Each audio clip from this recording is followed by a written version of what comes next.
What's up guys, here's Claude from Visual Model WordPress themes, and in today's video we're gonna learn how to enable the AI sitemap for make your site easier findable by AI. Lots of people are using AIs to search content, to do questions, to make questions, to receive answers, just like they was using Google some years ago. And how to prepare your site for this, and how to make your site appears and be easier for AIs to crawl. This is what I'm gonna learn to this video, but before I can continue, please take a moment to hit the subscribe button, like this video, and share this content with a friend of yours. After this, go to your WordPress dashboard.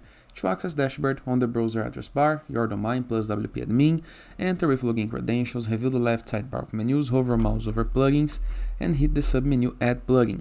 Into the upper right corner of your screen, you're going to be able to find a field called search plugins. Click and type Yoast SEO, just like this. Click on install now. No need to purchase the pro version of this plugin, you can keep this for free.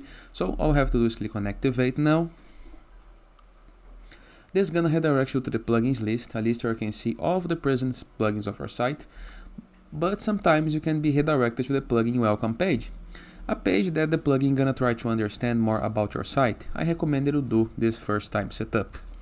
After, review the WordPress left sidebar of menus. Once again, hover mouse over Yoast SEO, you're gonna be a new menu on it, and hit the submenu settings.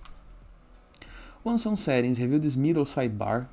On Yoast SEO, scroll down and find advanced, and into advanced you're going to be able to find the very first option is llms.txt. Click on it. Enhancing enable this feature generates and updates the llms.txt file weekly that lists the selection of your site's content. This is great for AI, okay? So all you have to do is enable by clicking to this button. You can customize, you can do the automatic page selection or the manual page selection, up to you. I recommend that you use the automatic. And now all you have to do is click on save changes. Simple, right? And it is. I hope you guys enjoyed this video.